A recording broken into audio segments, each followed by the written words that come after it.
Mesdames et messieurs, bonjour chers internautes, nos fidèles internautes, au Bolanda Bisso depuis Poto, depuis Mokili Mobimba. Un grand merci de vous retrouver une fois de plus à ce numéro nouveau que nous venons avec, que nous allons vous annoncer pas pour longtemps. L'autre pour découvrir bon l'actualité au réseau les Kanamboka, surtout à Onakati à Congo, Nabiso Kinshasa, au Italie, l'élection, il y a gouverneur au Ute Salemawa.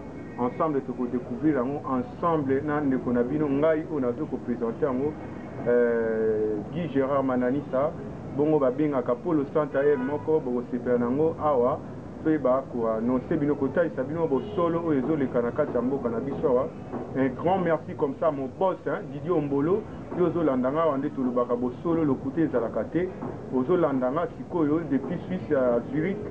Donc boss ozo zo ba message vraiment ya malamu.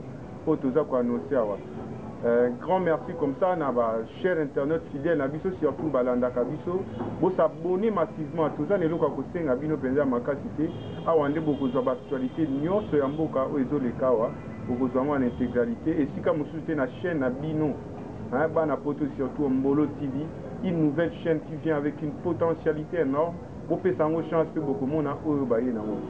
Alors sans plus tarder, les autres Belani. Tout moni tout uchi kolika wana élection ba gouverneur. Élection ba gouverneur et l'équipe, ce n'est pas seulement batukaka ya FCC bakoka qui profiter nango, mais plutôt batupé ya IDPS cash la mopé console balinga qui va profiter nango. Mais à ma grande surprise, ce qui m'étonne beaucoup plus ça en ville province à Kinshasa na biso au Congo actuellement, tout moni vraiment oh to bien dans le poto bongo cancophonie vraiment. De calvaire en calvaire, on va bien en anglais, bon, words and words. Mawa vraiment souci. Tout le monde awa, parce que l'élection va gouverneur, mais la plupart des gouverneurs, tout le monde awa, ils ont bandeko ya FCC. Alors, bandeko ya IDPS, bandeko ya parti politique mususu, surtout au Togo le Belami, ils ont bandeko ya IDPS. Oh, le président a en place, gagné à ta. Je ne pense pas qu'il y a eu même 5 ou 6 gouverneur n'a pas de IDP, je ne pense pas. Moko kaka ya pamba. Est-ce que c'est normal franchement? Et ça normal té. Bamboka nyonso to mwana mokili élection et salima mokonza mota ba passation à pouvoir. Celui qui est en place, c'est lui qui est censé bel et bien diriger mboka. Awa to sali élection awa to zila peut-être na côté bandeko na biso IDP soit na côté boy to zwa parce que beaucoup des années na part na bango to ça on doit se le dire. Mais tout le monde est quoi FCC un peu partout. Et surtout, moi, ce qui m'étonne personnellement, les animes, gouverneur de la ville province de Kinshasa. Ndeko Oyo, tout le monde est sali dans les bandes de Maïndombe. Dans le génocide de Witoro Lubawa, donc tout le guerre tribal, il y a un autre salimana, il y a un Maïndombe, qu'on a pu tuer des enfants. Et de petits enfants, innocents enfants, qui sont morts à cause de Mamamoussou éviter. Et les loyaux, ville province à Kinshasa, et comme a dirigé pour la modèle à bout. Tiré à bout portant. Tant au peut-être le chef actuel qui est en place, pouvoir n'ayant des acquis en négociation, et beaucoup de gens disent quoi? Non, les acquis pouvoir en négociation, c'est Azaki élu président et Nandé Mogoya. Voie normale. Alors que la réalité, on a tout comme on vit et partout nous allons sur les élections sénatoriales, nous avons vu que les Akabandekoya FCC Bazo est pâté, tandis que leur président ou notre président, comme on peut le dire, a levé là qui a lutter contre Banti Valère. Mais je vois, on dirait qu'il y a la continuité, il y a Makamouane et tout continue Kaka. Et cela persiste. Il n'y a pas de solution dans Makambo, toujours nous avons la solution. Bien que tout ce que disent nos chers internautes, soit un peu partout dans ce là, la réalité c'est la continuité de M. Kabila. Moi je ne pense pas que le lot au Nambo Kanabiso, il y a eu vraiment un pouvoir légitime, pardon, allez dire, un pouvoir où ça peuple congolais au monde que non, tout le monde qui a tout mon condiatika, tout le monde qui a régime wana. Il y a Kalawana et ça peut-être Malamouté, donc à il y aura un régime nouveau où il y a un changement. Mais il n'y a pas de changement.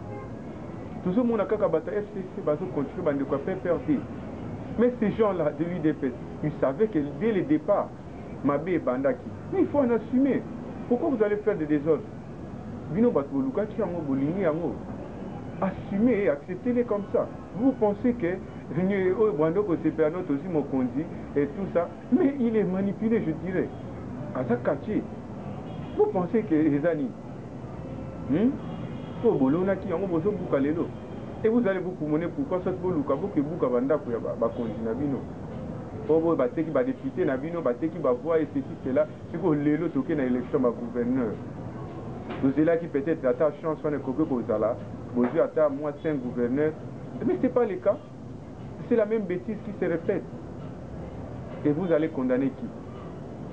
On vous a dit vous allez payer des pots cassés, c'est ce que vous assumez aujourd'hui.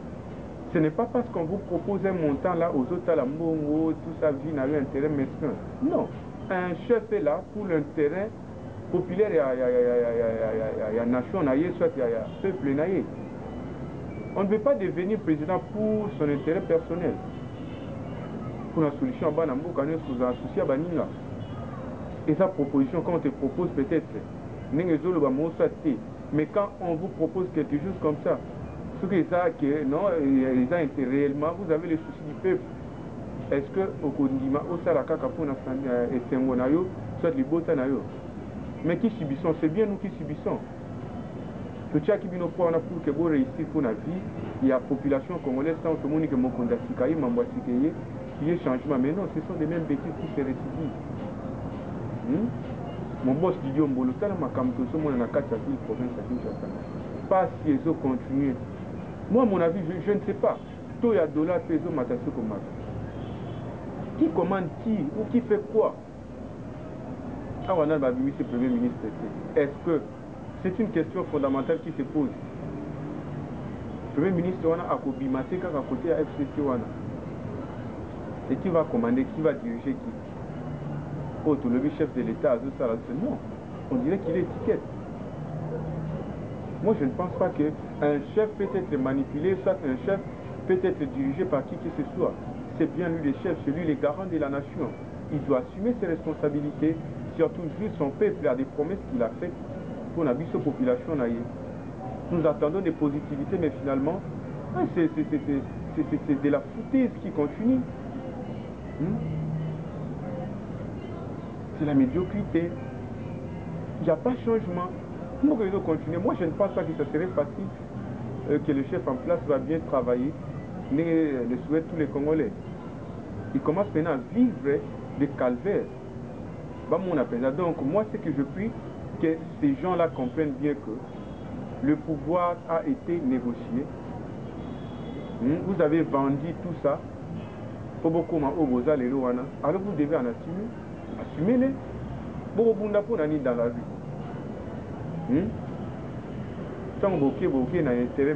Vous n'avez pas pu regarder, vous voulez remplir votre ventre. Et il va pour remplir son ventre. C'est son objectif, c'est fini. Qu'est-ce que vous pensez? Vous assumez. Vous regrettez pour Nani. Jonathan Essing était la Makamba modèle là-bas. Qu'est-ce qu'ils s'entendent dans tout ce qui se passe? Donc tout ce qui a été préparé dès le début, et finalité, continuité, les gouverneurs qu'on vient d'avoir la peine là, Gentini Ngobi. Est-ce que Nama Benyoso a sali vraiment dans les bandes de Lulana, Maïndom? Est-ce que Bakoukou Koucha est gouverneur à Moko? Tout ça là-bas réaliste, nous sommes des chrétiens quand même. Ne regardons pas nos intérêts mesquins alors. Tout est là, c'est un bon wanate. Mbou Moutasala en Wezamou. Tout beaucoup pas de boutique en haut. Vous pensez que l'argent répond à tout, mais ne résout pas tout. De l'eau, Zimbon, c'est les bons bassus. Yo, Léo, Tony, est-ce que Baninga bassus balier? Basilipa. C'est ça. Nous voulons un Congo merveilleux. Nous voulons un Congo qui va apporter un changement. Nous voulons des chefs, des dirigeants qui vont peut-être aider sa population, qui a les soucis de sa population. Bamekako vivre en beauté comme dans tous les pays. Mais sinon, qu'est-ce que nous serons? Qu'est-ce que nous serons finalement?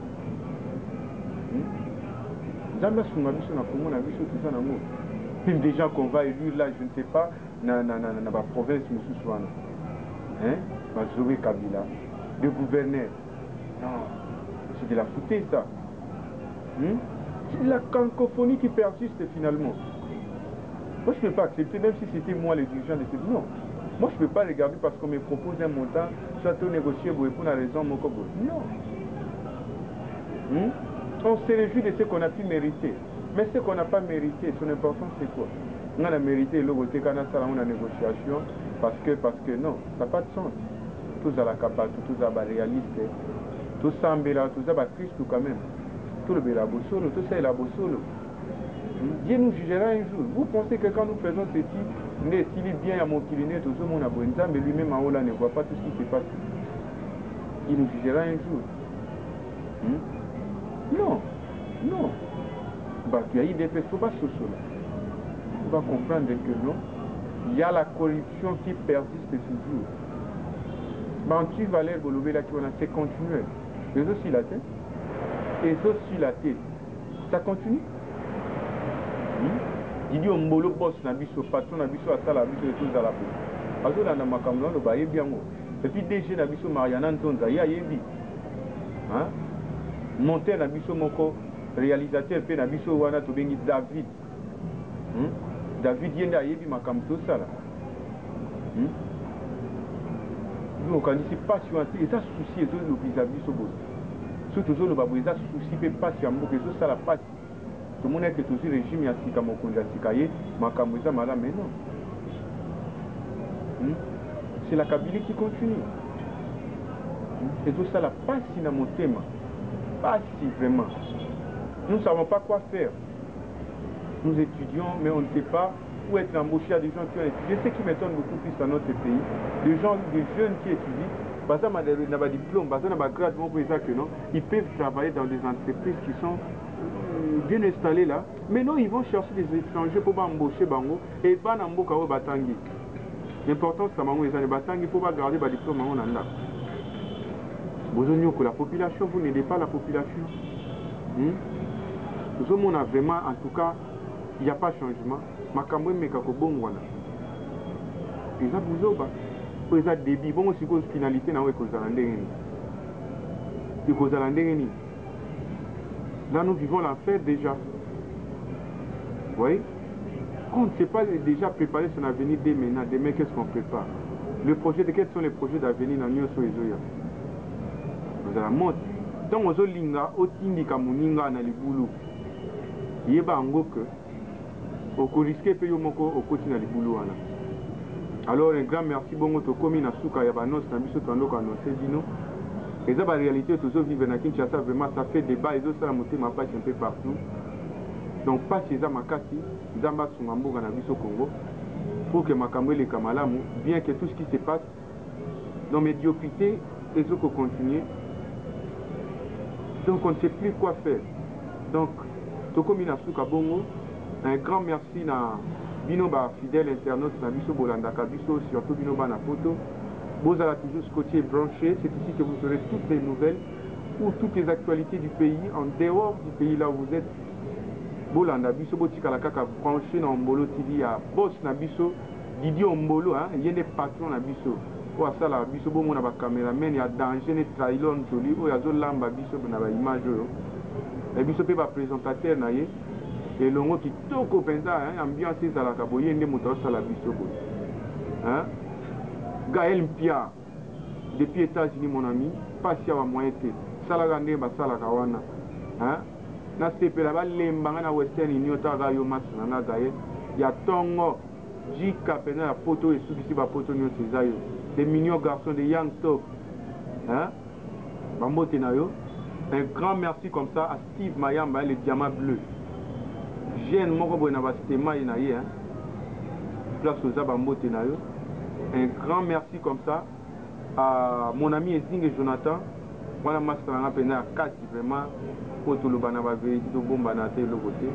Vous s'abonner massivement et l'autre aussi, vous s'abonner massivement pour vos actualités, pour vos conseils, et pour ça, la biso beaucoup plus mieux, tout travailler ensemble, pour transmettre les messages. Un grand merci à mon caméraman, Taïlon Jolie, beaucoup là, le sac pour un garçon très amusif alors. un tonton moko pas comme tous les autres mosala kitoko azosala penza po bilili ya modèle ekomela bino na bandako. Un grand merci comme ça na bato tout na lingaka surtout la famille Mayamba bambote na boya ebele na kokotanga bino te na kosilisa bino te mais bambote bisika boza. Un grand merci à la famille Sergika, à toute la famille Bonikai, très particulièrement mon fils, Violent le Mononkai Glody, mon chef, les mignons garçons, Odette Monka, Obota les mignons garçons, les violents Glody Mononkai, Bambote Bébé Bisipoza, Maman Zako, Zako Mononkai, Yayo Yangoana, Bambote vraiment ebele, Bambote na toute la famille Zingue. Bambote belé famille mobimba vraiment na lingi bino ya trop bana poto vraiment bolanda émission na bino yango Daryl Kanda les mignons garçons moluba mo bo fier na ebike ko sala ndenge basala ka wana le big boss bigino yo yebi vie sala eloko na esala bien bato ba sepela ba mona ba sentir grandeur na yo. Restez branchés scotché na chaîne na bino, une nouvelle chaîne Ombolo TV, une chaîne pas comme toutes les autres.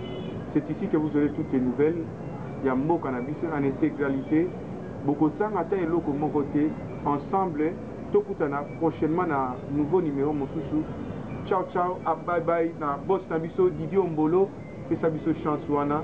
Makamwe Simba Mato Kenega Liboso. À très bientôt. Merci.